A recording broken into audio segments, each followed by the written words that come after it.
Esto es Construyendo el debate. Gran parte de las mexicanas y los mexicanos estábamos. Política, periodismo, movimientos sociales, cultura. Opina, argumenta, analiza. Un espacio que se construye con tu participación. Esto es Construyendo el debate.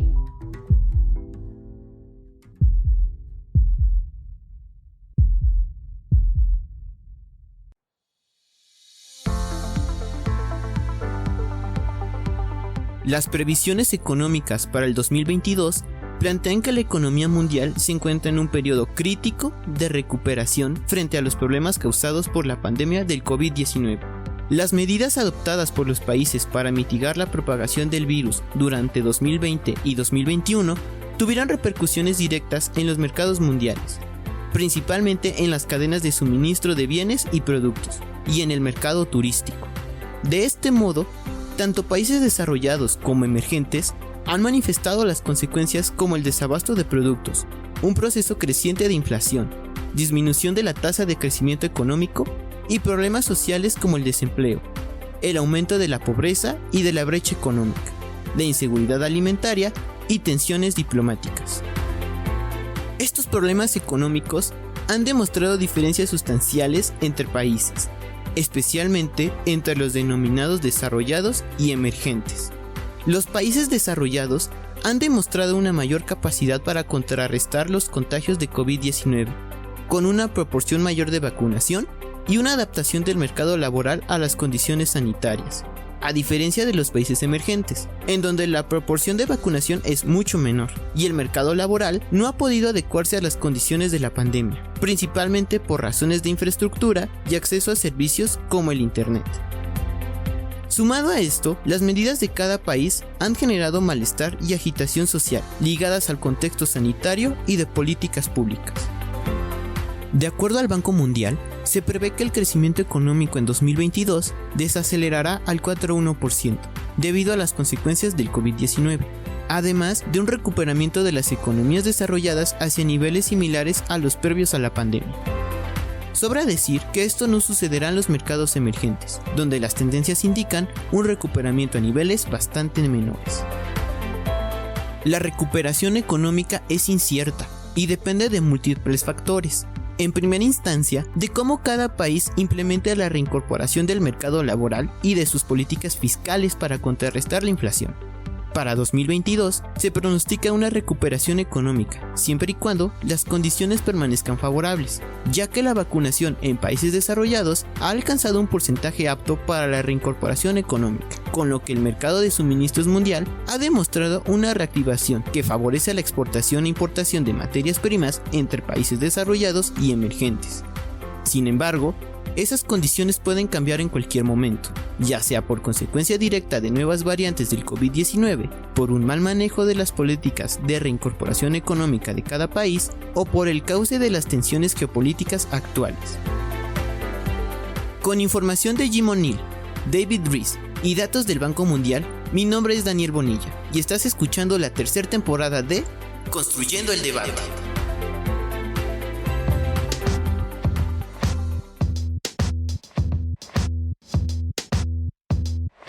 Hola, ¿qué tal? Les saludo a su amigo Cristian Mariscal y esto es Construyendo el Debate, el podcast de la Facultad de Ciencias Políticas y Sociales de la UNAM que podrán escuchar todos los miércoles. Nos pueden seguir a través de Instagram y de Facebook, donde pueden hacernos llegar sus preguntas, comentarios y sugerencias sobre los temas que quieran que abordemos en este su espacio. En Facebook nos encuentran como Construyendo el Debate y en Instagram como Construyendo-Debate. Si nos están escuchando a través de redes sociales, recuerden que pueden encontrar este podcast en el canal de YouTube de Construyendo el Debate, así como en Spotify. No olviden escucharnos, suscribirse y regalarnos un like. Y muy contento aquí de poder estarles presentando que es el primer episodio de la tercera temporada de Construyendo el Debate. Y hoy para eso hablaremos sobre la perspectiva económica mundial para este año 2022. Para esto tendremos dos grandes invitados y me permito presentar y darle la bienvenida al doctor Guillermo Farfán Mendoza. Él es doctor en Ciencias Políticas y Sociales por la UNAM. Actualmente es profesor de la Facultad de Ciencias Políticas y Sociales, adscrito al Centro de Estudios Políticos. Sus líneas de investigación son políticas sociales en México y la Unión Europea. Bienvenido, doctor Guillermo Farfán, a Construyendo el Debate. Hola, Cristian, me da mucho gusto estar contigo en este podcast. Pongo tus órdenes. Doctor Farfán, y para poderle dar inicio a este programa, me gustaría poder consultarle, estamos viviendo aún una pandemia que literalmente ha detenido al mundo. Y en ese sentido, ¿en qué medida las restricciones por la contingencia viral por el COVID-19 influyeron en las tasas de crecimiento económico de los países desarrollados y también de los países emergentes? El efecto que tuvo la pandemia y la contingencia que hemos vivido durante tanto tiempo, indudablemente que tuvo un efecto terrible sobre las economías, tanto en el mundo desarrollado como en el mundo emergente, tanto desde el punto de vista de la oferta como de la demanda. Cayó totalmente el consumo, la inversión, pero sobre todo se provocó la paralización, el cierre de una enorme cantidad de empresas y el consecuente problema del desempleo, ¿verdad? Se pensaba que el efecto que tendría la pandemia sobre la economía sería similar al que se presentó durante la crisis del 2008, ¿verdad? Que es la gran recesión. En el caso de México, la caída de la economía durante 2020 fue arriba del 8%, lo cual es una cifra impresionante. Correcto, doctor, pues básicamente se ha detenido no solamente el tema económico, sino que justamente en este reajuste entre la demanda, la oferta, la falta de producción, que ha también provocado hasta cierto punto en algunas industrias escasez, pero en ese sentido pues se buscó mucho o se le fijó mucha fe a la vacuna. Y ¿cuál es la relación que podremos tener entre la proporción de vacunación contra el COVID-19 y el recuperamiento económico en un país? En una primera instancia, la tasa de vacunación sobre la población de los distintos países, desde luego, nos hizo pensar de manera muy esperanzadora sobre la reactivación económica. De hecho, así sucedió, sobre todo a lo largo del 2021, donde las tasas de vacunación pues, van creciendo paulatinamente en distintas partes del mundo, pero el problema, como nos hemos dado cuenta, es que el surgimiento de nuevas variantes del virus está provocando la reinfección y eso se ha traducido en distintos países en una caída muy importante de la tasa de ocupación. No de una manera definitiva, pero las empresas tienen que cerrar temporalmente porque la gente se enferma y algo similar sucede a nivel de la educación, ¿no? En las escuelas, no solamente los niños, sino los profesores, el personal que labora en este tipo de organizaciones tiene que recurrir a bajas temporales para poder afrontar el problema de la reinfección por estas nuevas variantes. Así que la tasa de vacunación por sí misma, por lo menos hasta este momento, no ha sido suficiente para permitir una mayor reactivación económica. Bueno, es muy interesante lo que nos dice, sobre todo porque, pues sí, si bien se ha confiado y hasta cierto punto se ha acelerado tanto la producción como la vacunación, pues todavía no nos ha permitido poder regresar a una normalidad previo a la pandemia. Y respecto a estos mismos temas, ¿cuál es el papel de los bancos centrales y de las políticas fiscales en el proceso de una recuperación económica, digamos, justamente la recuperación actual? Bueno, en cuanto a la política económica, tanto desde el punto de vista de la política fiscal como de la política monetaria, estamos viendo también procesos bastante contradictorios. La política fiscal fue muy, muy importante durante la fase de confinamiento más estricto de la economía, ¿verdad? 2020, fundamentalmente, mediante políticas de transferencias monetarias a las familias o mediante la realización de apoyos económicos del Estado hacia las empresas, se logró rescatar en una medida muy importante a la economía de los países. Pero en la actualidad se ha presentado un problema que ha modificado las pautas de la política económica, ¿verdad? Y conforme se reactivó la economía por este impulso proveniente por el lado de la demanda y de las políticas de gasto público y de transferencias monetarias, pues también se han comenzado a presentar problemas inflacionarios. El incremento de la demanda que provoca la política fiscal en este periodo no se ve compensada por la capacidad de la producción en las economías, ¿verdad?, de satisfacer los niveles de consumo y de inversión. Se han presentado problemas en las llamadas cadenas de suministro, el abastecimiento de insumos, de materias primas, semiconductores particularmente, y el resultado de ello es que ha crecido la inflación, ¿verdad? Y el problema de la inflación ha desatado una preocupación muy grande acerca de cuál debería de ser la manera de enfrentar este tipo de problemas en la economía, ¿verdad? Y en contraste con lo que había sucedido en el inicio de la pandemia y la política fiscal, ahora observamos que la política monetaria que conducen los bancos centrales en los distintos países han estado implementando una estrategia antiinflacionaria. Y eso significa que han elevado o que están elevando las tasas de interés para tratar de frenar el incremento de los precios. Eso podría parecer una solución lógica del crecimiento de la inflación, pero en realidad está despertando serias preocupaciones. ¿Por qué razón? Porque se piensa por parte de diversos economistas que esta situación inflacionaria es pasajera, obedece a desajustes, ¿verdad?, entre la oferta y la demanda, particularmente por el lado de la oferta, y que por tanto, tan pronto se reacomode la economía a la nueva realidad, la inflación irá cediendo.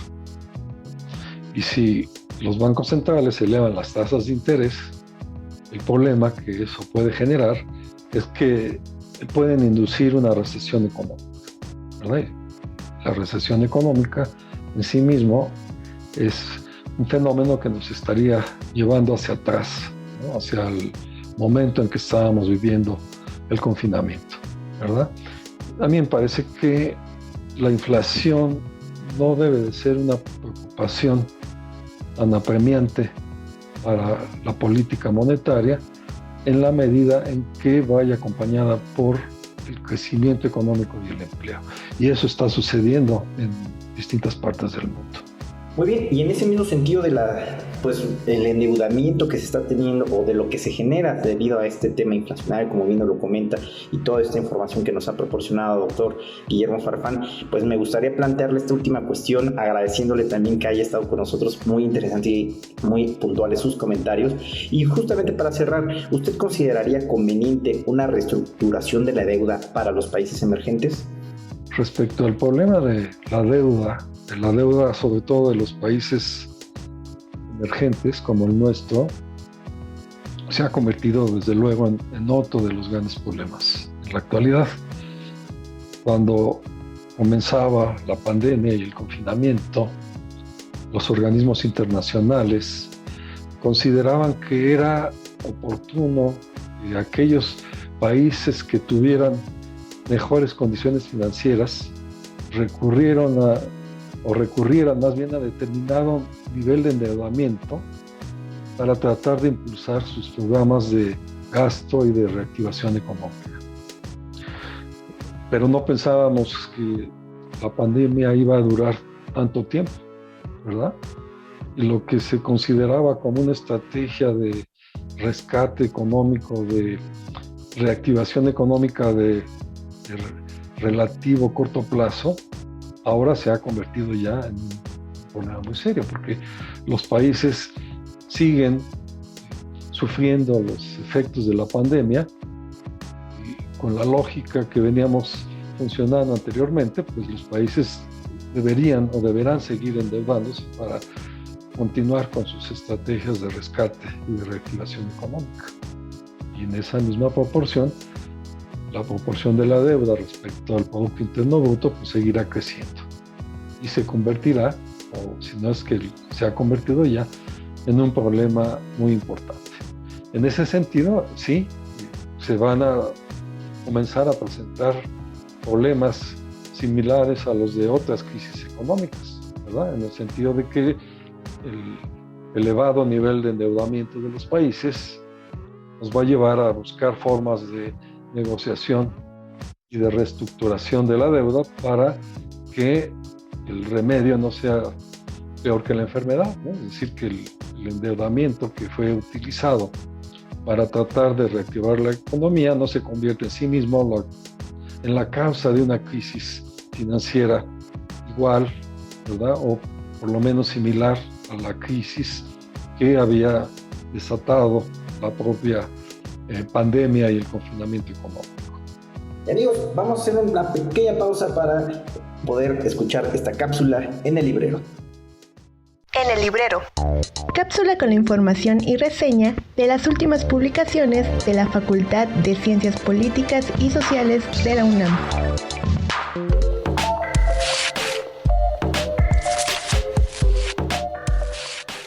¿Te interesa conocer sobre los nuevos paradigmas de la ciencia política y la administración pública?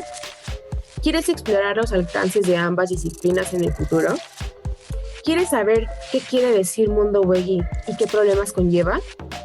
En este trabajo de investigación, a cargo de la doctora Guillermina Baena, podrás indagar sobre por qué existe la necesidad de que los países y sus gobernantes contemplen el futuro dentro del ámbito político, social y cultural.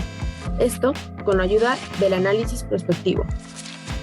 El libro te recibe con una excelente introducción, con la que podrás comprender y a su vez cuestionarte de forma prospectiva los distintos y cada vez más complicados retos que se nos presentan, tales como el cambio climático, la inseguridad, la pobreza, la migración, entre otros.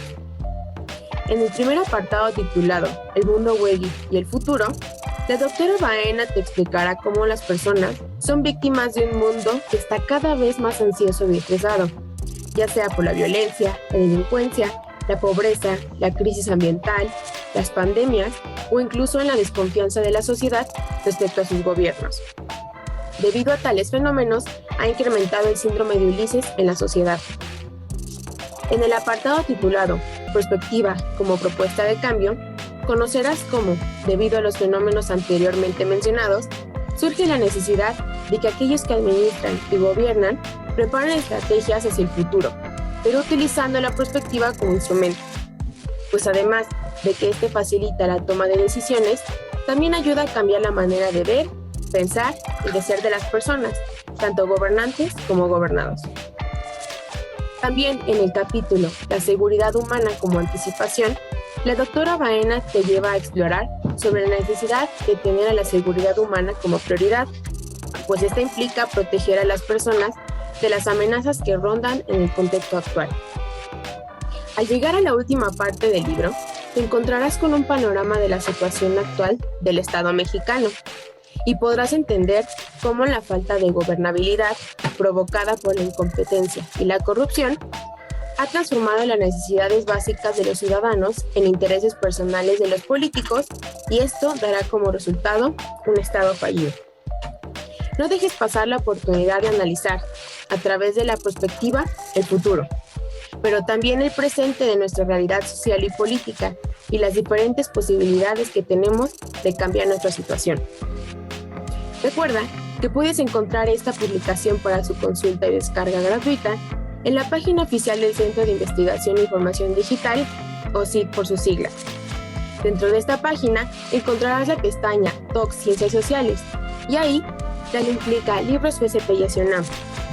O también puedes escribir al correo electrónico suscripciones@politicas.unam.mx para mayores informes de esta y otras publicaciones de tu interés. Mi nombre es Jimena Villafaña Benítez. Hasta la próxima.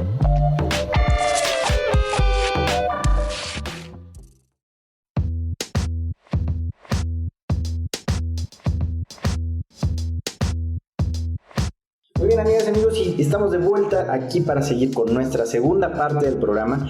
Y para ello vamos a tener a nuestro segundo invitado y me permito darle la bienvenida al doctor Cristian Amaury Asensio Martínez. Él es doctor en Sociología, maestro en Estudios Políticos y Sociales y licenciado en Sociología. Los 3 grados otorgados por la Facultad de Ciencias Políticas y Sociales de la UNAM, y actualmente es profesor de nuestra facultad, adscrito al Centro de Estudios Sociológicos. Sus líneas de investigación son violencias, exclusión social, juventudes y violencia escolar. Bienvenido también a este espacio, doctor Cristian Amaury. Estimado Cristian, mucho gusto en saludarte y bueno, a quienes nos escuchan, ¿verdad? Un gran agradecimiento, pues encantado de poder contribuir a este importante tema. Bien, doctor Cristian, pues gusto, tocayo también. Me gustaría comenzar con esta segunda parte, pues consultando sobre el contexto de la inflación mundial que hablábamos hace un momento y frente al aumento de precios de productos de la canasta básica, ¿qué tanto se verá afectada en este 2022 la confianza entre la ciudadanía hacia el gobierno? Bueno, esa me parece una pregunta muy importante, ¿verdad? ¿Qué tanto, digamos, la inflación, que no es un fenómeno local, sino que efectivamente tiene una resonancia mundial, ¿verdad?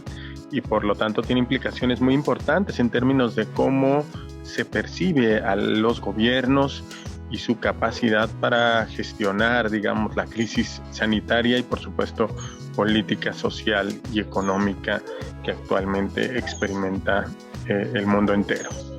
En ese sentido, y particularizando al caso de México, me parece que es precisamente esta resonancia global la que de alguna manera pues genera una cierta percepción de que el fenómeno trasciende a las decisiones gubernamentales, y en ese sentido podríamos pensar que la confianza, por lo menos en un primer momento, no se vería afectada de manera muy, vamos a decirlo así, muy generalizada.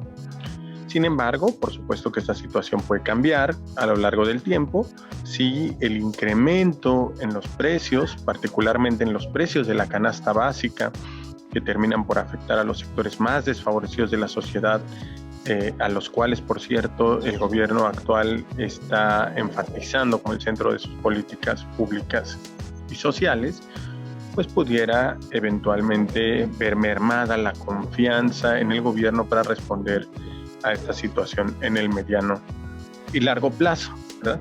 Por otro lado, las repercusiones pueden ser en otro sentido, en el sentido de que la desconfianza se dirija hacia precisamente la dinámica económica. ¿En qué sentido? En el sentido de que las personas teman un incremento aún mayor de precios y también, por supuesto, las mayores tasas de desempleo, y que ello traiga como consecuencia pues que se contraiga, ¿verdad?, de alguna manera la economía, que las personas decidan no consumir ciertos productos, no comprar automóviles nuevos o incluso seminuevos, no comprar vivienda o remodelarla, entre otros aspectos, no adquirir, digamos, productos a crédito, ¿verdad?, no comprar, digamos, ciertas mercancías, y que esto a la vez tenga implicaciones en la producción y, por supuesto, en la generación de empleos en el modelo económico que actualmente pues digamos es predominante. Y en ese sentido pudiera ser que esto tenga repercusiones importantes en términos de la dinámica económica, que por lo menos hasta el momento pues se percibe por muchos sectores de la sociedad como esperanzadora respecto de, y esto es muy importante, hay un efecto de contraste, ¿verdad?, respecto de 2020, en donde una gran cantidad de actividades económicas fueron canceladas y el confinamiento obligatorio fue la regla, ¿no? Actualmente, a pesar del incremento en los contagios, se mantienen estas actividades comerciales, económicas, y al mismo tiempo también hay una apertura a grandes eventos, y muchas personas podrían eventualmente pensar que esto puede mejorar su economía, digamos en concordancia o digamos en correspondencia con las afectaciones que hubo el año previo, o digamos los 2 años previos. Y en ese sentido, irrumpe la posibilidad de que esto mejore, por lo menos en la percepción, lo cual podría haberse afectado, repito, en el mediano y largo plazo. Claro, es muy adecuado los comentarios que nos dice el doctor, sobre todo porque finalmente, aún cuando estamos viviendo en un contexto de pandemia que todo el mundo se detuvo, pues la capacidad de cada gobierno, ya digamos de forma local, pues sí, la respuesta es diferente. En este caso, pues tal como nos lo señala usted, el caso de México. Y respecto a en ese mismo sentido también, durante el 2021, la pandemia por COVID-19 agudizó la muy marcada desigualdad de ingresos a nivel mundial, sobre todo en un país también como el nuestro. Durante el 2022 veremos crecer aún más esta desigualdad, y en ese sentido, ¿qué tanto las políticas públicas y la recaudación de impuestos a los más ricos podrían ser una respuesta para contrarrestar esto? Sí, efectivamente, algo que nos ha mostrado esta pandemia es que es un fenómeno, por un lado, de salud pública, y por otro lado es un evento, ¿verdad?, sanitario, que visibiliza muchas desigualdades que ya estaban presentes de alguna manera en la vida social, pero que ahora no solo se visibilizan, sino que además se acentúan, se magnifican, ¿verdad? Son muchas, digamos, vamos a decirlo así, muchos eventos concatenados, ¿verdad? Hay quienes hablan de sindemia, es decir, varias epidemias que de alguna forma se entrelazan, entre las cuales podríamos pensar que está también, por supuesto, las desigualdades, ¿no? En ese sentido, pues podemos ver que la gente más afectada también, tanto en términos de contagio como de letalidad y de atención médica, pues es el sector poblacional que históricamente ha sufrido los estragos, digamos, de las grandes transformaciones neoliberales, y que por lo tanto había visto ya previamente afectada su calidad de vida, ¿verdad? Todo ello sin olvidar, por supuesto, la afectación particular que la pandemia de COVID-19 ha tenido en nuestro país, en términos de justamente incrementar la posibilidad, digamos, de un resultado, un desenlace fatal en aquella población con mayores comorbilidades, ¿verdad?, incluyendo algunas enfermedades de carácter crónico, que, como sabemos, en nuestro país tienen un alto nivel de prevalencia en sectores poblacionales, incluso jóvenes, ¿verdad?, en términos de hipertensión arterial, diabetes, obesidad, incluso obesidad, digamos, vamos a decirlo así, mórbida, entre otros. Y en ese sentido, las políticas públicas y sociales en general tendrán que trascender la mirada meramente asistencial para tornarse políticas detonadoras de procesos que contribuyan a generar capacidades en las personas para desarrollar procesos de largo aliento que permitan afrontar esta crisis. Es un trabajo que sin duda se tendrá que ver en el corto plazo, ¿verdad?, en términos de que se evalúe el impacto de las políticas actuales del gobierno federal y también las políticas, digamos, a nivel estatal, local, de tal manera que se tenga claro hasta qué punto están favoreciendo o están detonando procesos de transformación social, o no simplemente están convirtiéndose en políticas asistenciales que ayudan, ¿verdad?, a superar, digamos, los efectos más inmediatos, pero que no necesariamente se traducen en una en una mejor sociedad. Y entonces programas como Jóvenes Construyendo el Futuro, programas de transferencias monetarias, ¿verdad?, condicionadas, programas de becas, programas de asistencia, por ejemplo, económica a la población adulta mayor. Todos estos programas, más allá de sus bondades en términos, digamos, de compromiso social, ¿verdad?, con sectores de la población históricamente desatendidos, tendrán que demostrar también su impacto para trascender la lógica asistencial y convertirse en procesos que favorezcan una mejora social de largo aliento. Sobre la recaudación de impuestos a los sectores más opulentos, digamos, de la sociedad, yo creo que en primer lugar, bueno, una actividad muy notoria en los últimos meses ha sido no necesariamente a los sectores más opulentos, pero sí la recaudación fiscal, ¿verdad? Es decir, evitar la evasión, sancionarla incluso, promover o incluso en algunos momentos presionar a aquellos sectores que ya durante varios años pues contaban con deudas, con problemas de declaración fiscal y de pago de obligaciones, incluyendo a los sectores, digamos, pues sí, más beneficiados de las lógicas de tolerancia que han prevalecido en nuestro país en ese sentido, pero también a las personas, digamos, a las personas físicas que hoy en día pues tienen que declarar sus impuestos, pagar sus impuestos, las grandes sanciones a empresas, incluso defraudadoras, ¿verdad?, a factureras, etcétera, la sanción también, por supuesto, a delitos fiscales, etcétera. Y en ese sentido, me parece que es un problema de recaudación fiscal en general.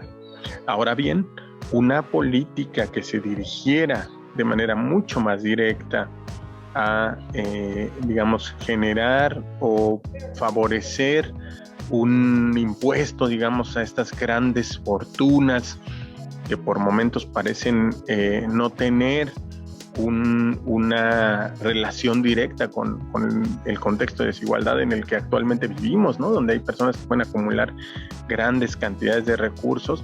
El impuesto a las grandes fortunas, por supuesto que aparece siempre como una posibilidad que pudiera contribuir a mejorar la distribución equitativa de los recursos en la vida social, y con lo cual yo consideraría que incluso las personas más económicamente favorecidas podrían verse beneficiadas por esta transferencia, ¿no?, a la luz de que mejoren las condiciones sociales y por lo tanto puedan activamente pertenecer a una sociedad cada vez más igualitaria y menos, digamos, marcada por la violencia y las desigualdades. Claro, justamente todos estos tipos de programas deberán pues demostrar su calidad y pues el efecto que ha tenido durante esos años específicamente el gobierno actual. Y en el mismo sentido, doctor, en temas de seguridad seguimos o seguiremos viendo durante el 2022, ¿usted considera esta aplicación de las políticas en torno a la militarización como respuesta a la violencia y la inseguridad? Efectivamente, pareciera que en muchos países de Europa, pero también en la región latinoamericana, la pandemia, ¿verdad?, la pandemia de SARS-CoV-2 y por supuesto COVID-19, pues ha fortalecido, ha reforzado dinámicas de militarización en algunos casos, y en otros casos pues podríamos pensar que una presencia cada vez más elevada de las fuerzas, por ejemplo, policiales, con el pretexto de la cuarentena obligatoria o del confinamiento, ¿verdad? En ese sentido, por supuesto que una respuesta que se ha visto, digamos, muy generalizada en los últimos años ha sido la respuesta policial y militar al problema sanitario, ¿verdad?, incluyendo incluso la participación de las Fuerzas Armadas, por ejemplo, en el control y distribución de medicamentos, pero también en el control y distribución de vacunas. Un caso específico es el de México, en el que justamente en los grandes centros de vacunación, pues lo que hemos visto es una presencia militar muy importante. además de estar presente en otras dinámicas económicas y en grandes macroproyectos, ¿verdad? Como la construcción del nuevo aeropuerto y como en las grandes obras que se tienen proyectadas en un mediano plazo, ¿verdad? En la zona sur-sureste del país. En ese sentido, ¿qué podríamos esperar? Pues podemos esperar que, como suele ocurrir ante toda crisis económica, muchas veces la respuesta inicial previa a la recuperación en muchos otros ámbitos, incluyendo el ámbito económico, ¿verdad? Pero también el social, ¿no? En el sentido de dar respuesta a las múltiples necesidades que las personas tienen en su vida cotidiana, pudiera verse favorecida la presencia policial y también militar, ¿no? Incluso que pudiéramos ver casos cada vez más recurrentes de obligatoriedad, por ejemplo, en el uso de la mascarilla, del cubrebocas y entre otras. Ahora bien, esto tenemos que decirlo, no es específico de la pandemia que estamos viviendo. Este proceso de securitización de la vida social, de la vida pública, es un proceso que lleva ya muchas décadas fortaleciéndose y haciéndose presente en nuestro país. En el caso específico de México, podemos ya vislumbrar que al menos desde el año 2006, la respuesta desde el punto de vista de la seguridad a múltiples problemas políticos, sociales y económicos, pues ha estado presente, ¿verdad? Haciendo y favoreciendo cada vez más la presencia de las Fuerzas Armadas en diferentes ámbitos de la vida social y política de nuestro país. En ese sentido, bueno, pues siempre existe la posibilidad, ¿verdad? Siempre existe la posibilidad de que ante un recrudecimiento de la crisis económica y ante, digamos, los problemas para gestionar, para dar respuesta a las necesidades sociales, incluso en términos del abastecimiento de las necesidades más elementales, pues una respuesta puede ser justamente el uso de la fuerza y de la contención con miras a favorecer el llamado orden social, ¿no? Por un lado. Por otro lado, pues también eventualmente la presencia militar estará presente para facilitar y de alguna forma para promover los grandes macroproyectos que se cree, ¿verdad? Contribuirán a dar una salida más rápida y eficiente a la crisis. Y en ese sentido, por supuesto que podemos esperar, y ya lo estamos viendo, ¿verdad? Marcos normativos que de alguna forma resguarden estas grandes proyecciones, estos mega y macroproyectos, y que a su vez involucren, impliquen a las Fuerzas Armadas en su desarrollo y su sostenimiento. Doctor Cristian Asensio, comentarios muy interesantes nos ha podido compartir y yo quiero aprovechar para agradecerle que nos haya acompañado aquí en Construyendo el Debate, dejándole este canal, esta puerta abierta, esperándose en más ocasiones también. Y finalmente, para poder cerrar, me gustaría poder consultarle en ese mismo sentido. El Fondo Monetario Internacional bajó las expectativas de crecimiento para México en este 2022 de 4% a 2.8%. ¿Usted considera que esto, o cómo considera usted que esto va a repercutir en las acciones del gobierno federal, y a su vez cómo se verá afectada la ciudadanía, pues esta estimación, esta perspectiva que se está haciendo respecto al crecimiento económico de nuestro país? Las expectativas de crecimiento, efectivamente, aunque para muchas personas esto, digamos, es un dato, ¿verdad? No necesariamente estos grandes porcentajes a veces de crecimiento económico que se manejan, ¿no? Incluso si se proyectaran digamos, a la alza, no necesariamente implican que los recursos estén equitativamente distribuidos, ¿no? Puede haber crecimiento económico sin desarrollo social, lo sabemos muy bien. Sin embargo, también sabemos que efectivamente las expectativas de crecimiento en términos concretos pueden tener efectos muy directos en la vida cotidiana de las personas y por lo tanto afectar su percepción también sobre la capacidad del gobierno para responder a los problemas que actualmente se presentan.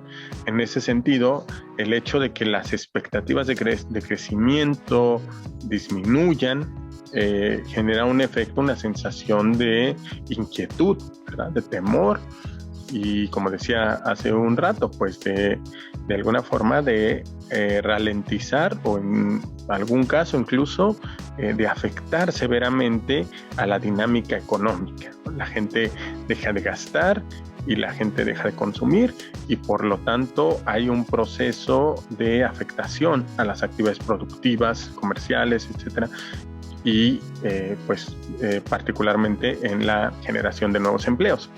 Entonces, en realidad a lo que nos enfrentamos es a un problema que tiene que ver, por un lado, con la afectación, digamos, directa, efectiva del crecimiento económico en la vida cotidiana de las personas, como se decía hace un rato, pues en la propia inflación, ¿verdad? Que las personas la resienten directamente en sus bolsillos al ir a comprar productos de la canasta básica, al adquirir alimentos, al adquirir productos de primera necesidad.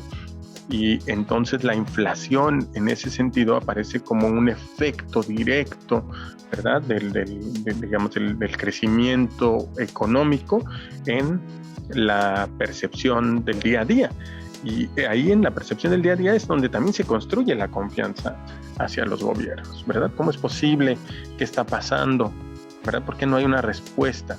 En un primer momento, como decía también hace un rato, entendemos que la dinámica es global y que por lo tanto estamos atravesando por una etapa histórica en la historia de la humanidad, en la vida humana, digamos, en términos del confinamiento, en términos de lo que ha representado en materia de salud, por supuesto en el nivel físico, pero también emocional, esta pandemia, los grandes duelos que hay que procesar.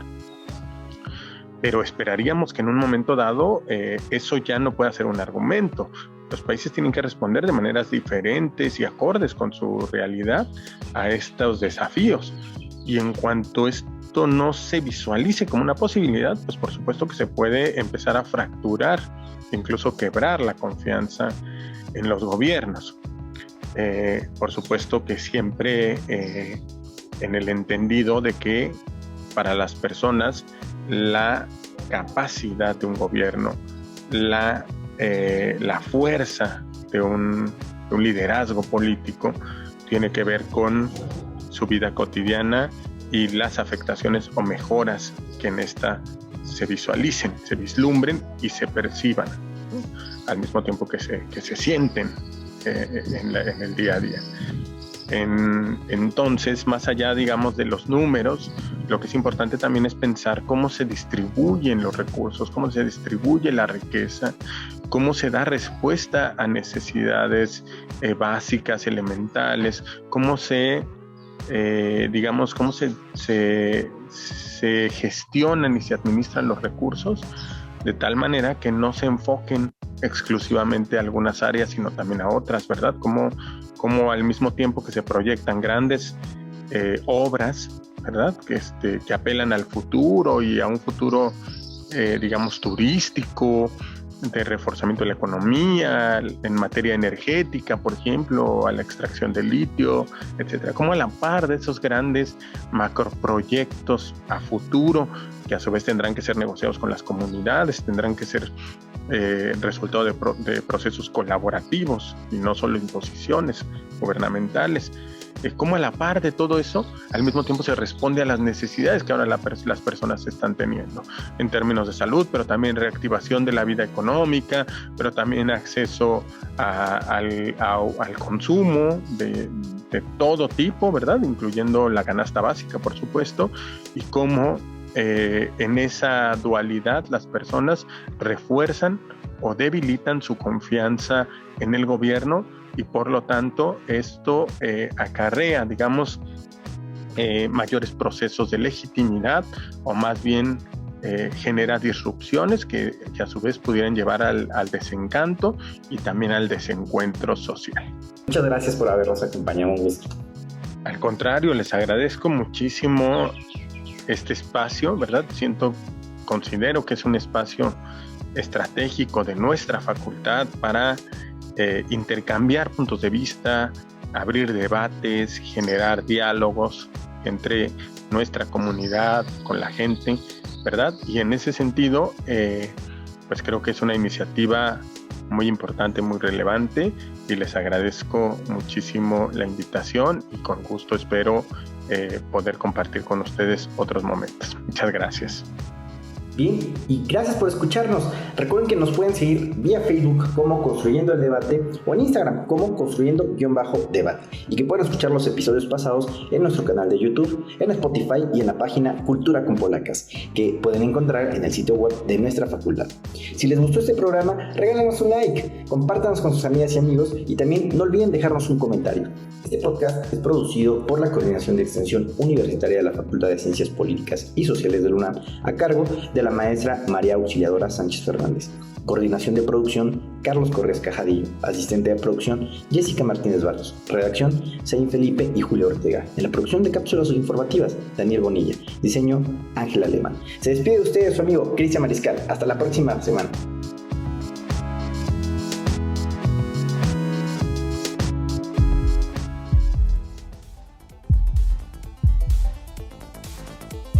Esto fue Construyendo el Debate.